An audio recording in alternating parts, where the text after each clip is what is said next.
2020 has not been good so far. I feel like Ryan Seacrest lied to us.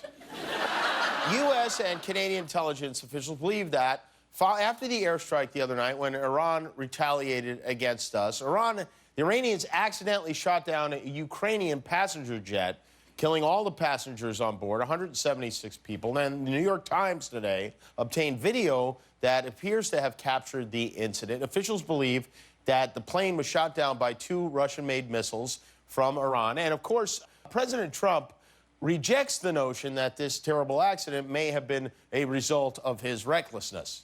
But somebody could have made a mistake on the other side. Could have made a mistake. It was flying. It was flying in not our system. No, it has nothing to do with us. It was flying in a pretty rough neighborhood. I know. A pretty rough neighborhood. That's why they locked the doors and rolled the windows up. It was a rough neighborhood.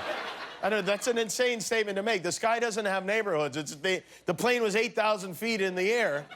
His activities and actions this week are not going to help the president's standing internationally. According to a new poll from Pew Research, more people in the world trust Vladimir Putin than Donald Trump. This is a list of some of the people who are more trusted than Trump.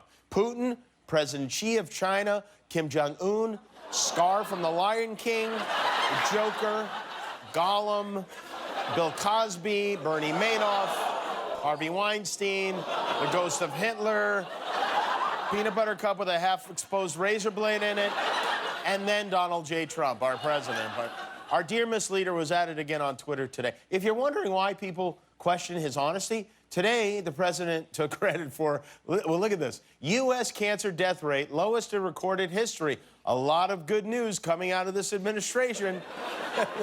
I guess it takes a cancer to kill cancer, and the only thing he won't take credit for is Eric and Donald Jr. That's it.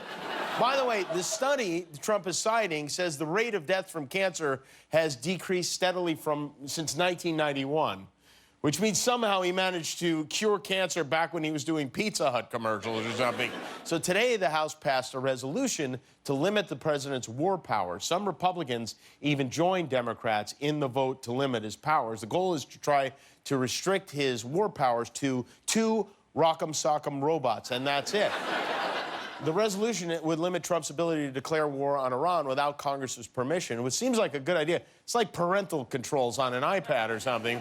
Some Republicans in the Senate have broken with Trump over Iran, too. Senators Rand Paul and Mike Lee were very unhappy. Mike Lee said the briefing they got on it was the worst military briefing he'd ever seen. But the president, not surprisingly, had a different view.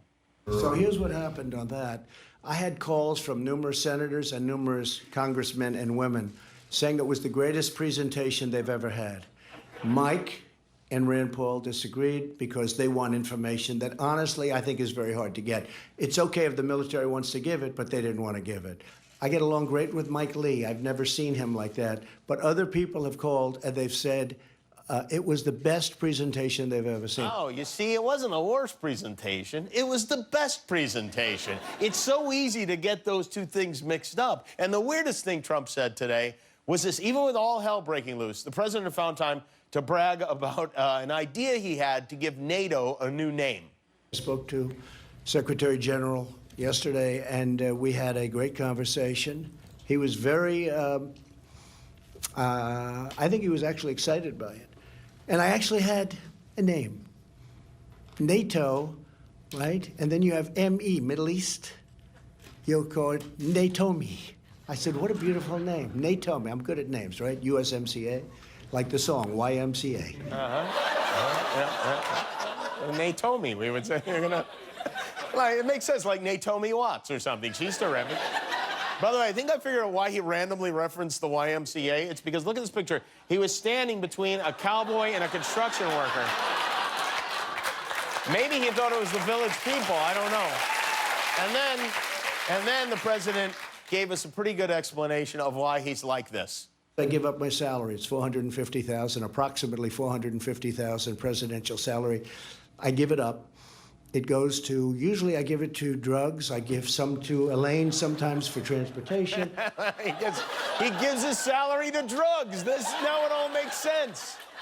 Hey, I'm Jimmy Kimmel. Give back this holiday season in a fun way. Buy my new book, The Serious Goose. I wrote it and drew it. All the money I make goes to children's hospitals across the country. Or watch another gaming video and don't help kids. It's up to you.